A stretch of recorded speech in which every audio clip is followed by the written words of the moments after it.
की महिमा उनको जान सकत।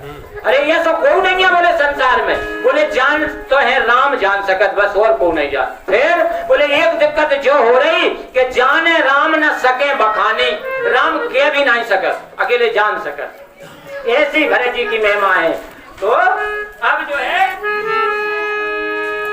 तो भरतलाल जी कहते हैं कि जो है ऐसे बोले कहते हैं उनका शरीर उस समय पुलकारमान हो रहा है और पूछ रहे हैं हनुमान जी महाराज से, बोले जो बताओ वे सुख के निधान भगवान कुशल से हैं, भैया लक्ष्मण कुशल से हैं, मेरी माता जानकी कुशल से हैं, ऐसा उनसे पूछ रहे। अब जब पूछते हैं तो सब हनुमान जी महाराज ने वही समासी रात में और सारी कथा जो है बखान कर दी। जब वो पूरी कथा सुनी, लक्ष्मण जी की हालत के बारे में पता चल गया, जानकी मैया के हरण के बारे में पता चल गया, तो देखो यहाँ क्या कहते हैं, बोले भय दुखी और खूब ही दुखी होकर के, और इसलिए पछताने भरतलाल जी बहुत पछता रहे हैं। पछता काबा से रहे कि आज इतने जल्दी इनको जाना था और मैं और जो है बीच में अभागा बन गया, मैंने बाण और मार दिया, अब क्या होगा। पछता रहे हैं। गलती अगर हो जाए और फिर आदमी पछता जाए तो समझ लो गलती माफ हो जाती। अब गलती करके और जो है तनक दादागिरी और करने लगे, उनकी माफ नहीं होने। बोलिए हनुमान जी महाराज की। आये देव में,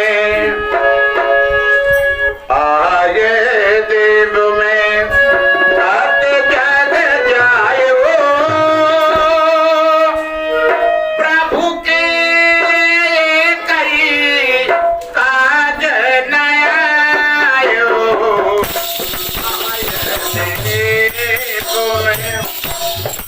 आये देव में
बोलिए दूल्हे राजा सरकार की, बोलिए कारे कुंवर महाराज की। अब भरतलाल जी रो रहे हैं और पछता रहे और कह रहे कि मैं काय को जन्म भाव में हूँ।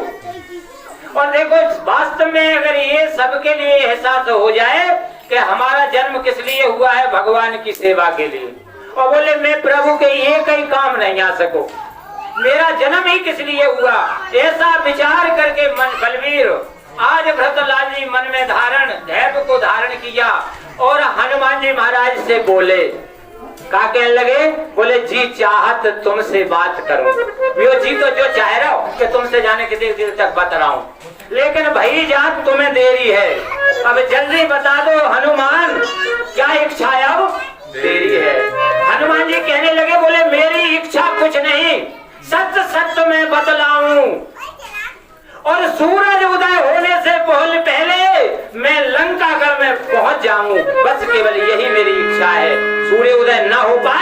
इससे पहले पहुंच जाऊं। ऐसी वार्तालाप हो रही है।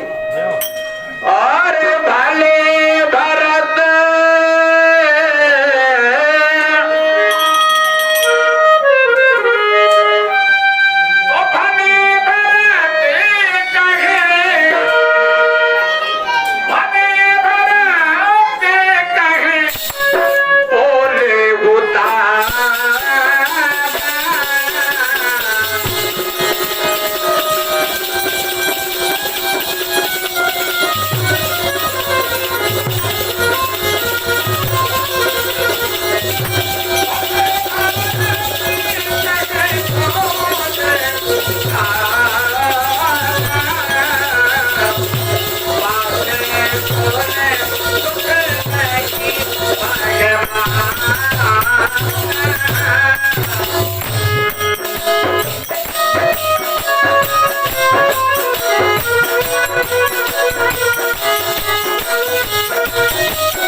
बोलिए हनुमान जी महाराज की। देखो कोई भी अगर घटना घट जाती है तो आप भाई को समझा दोगे, पिता को समझा दोगे, बहन को समझा दोगे, रिश्तेदारों को समझा दोगे, लेकिन माँ को समझाना बहुत कठिन बात है। भरतलाल जी ने कहा कि हे हनुमान, जब माताओं को ये पता चलेगा कि लक्ष्मण जी की ये हालत है तो माताएं धैर्य धारण नहीं करेंगी। और मैं कितना ही समझाऊं लेकिन मेरी बात उनकी समझ में आने वाली। लेकिन तुम चलो और महल में जाकर के उन माताओं को तुम समझा दो तो उनको धैर्य होगा। क्यों कि पता तो बाद में पड़े तो बहुत दुख होगा, वो समझ में नहीं आएगा। लेकिन तुम समझा दोगे तो तुम भवन चलो और माताओं को समझा दो। सुध गायन सुन साधु सुमंत्र, सुध गायन सुन साधु सुमंत्र, सुध गायन सुन साधु सुमंत्र। अरे वो यारो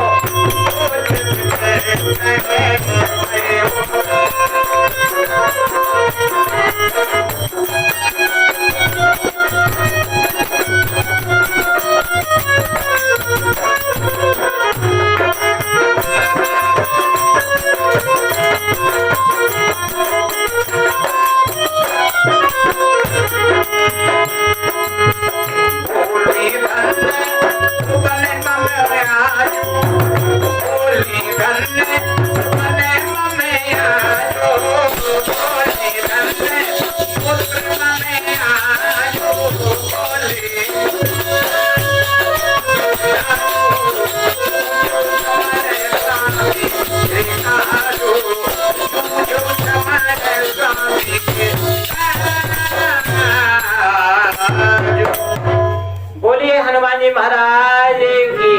जब हनुमान जी महाराज महलन में गए और सुमित्रा जी को ये बात सुनाई कि मेरा बेटा आज मूर्छित पड़ा हुआ है, तो जैसे सुनी तो सुन करके इतने हंसी, इतने प्रसन्न हो गई कि शायद है इतना हर्ष किसी को हुआ हो। बेटा मूर्छित पड़ा हुआ है और सूर्य उदय होने पर प्राण चले जाएंगे। जब ये बात सुनी तो सुमित्रा जी बड़ी प्रसन्न हो गई और प्रसन्न भई, हंसी, थोड़ी देर बाद रोवे लग गई।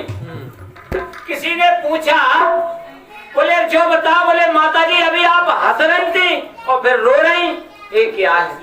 बोले मैं हंसी इस बात पे कि धन्य है मेरा बेटा, कम से कम मर जाए लेकिन राम जी के काम तो आया। अगर पुत्र जो है भगवान का भक्त हो जाए, भगवान के काम आ जाए तो वो माता माता है और नहीं तो गैया ढोर भैंसन की तरह उसका बयाना है। तो देखिए फिर सुमित्रा से पूछी, बोले अब जो बताओ, अब रो कह रही तुम? बोले मैं रो जाबाज से रही कि हे लक्ष्मण, यदि मरना था तो पहले आगे मर जाता या बाद में मरता। राम को बुरी जगह छोड़ा, युद्ध में फंसे हैं राम, और उस समय तुझे प्राण नहीं छोड़ना, घायल नहीं होना था, इसलिए मैं हंस रही, रो रही हूँ। और हंस इसलिए रही हूँ कि मेरा बेटा राम की सेवा में अगर प्राण भी जाते हैं तो मुझे प्रसन्नता। कई माताएं देखी होंगी, आज देश के ऊपर जिसका बच्चा बलिदान हो जाता है वो माताएं गर्व से कहती हैं कि मैं भारत की माँ हूँ। मैंने अपने जवान कई तो ऐसे देखे हैं कि एक बेटा मर गया, उसने कहा कोई बात नहीं, मैं दूसरे बेटे को भेजूंगी। तो कहने का मतलब मैं इस धरती माँ के लिए अपने समस्त बेटा न्यौछावर कर सकती हूँ। आज सुमित्रा कह रही है कि राम के खातिर अगर मेरा बेटा न्यौछावर हो गया तो मेरी ये कूख भी धन्य हो गई।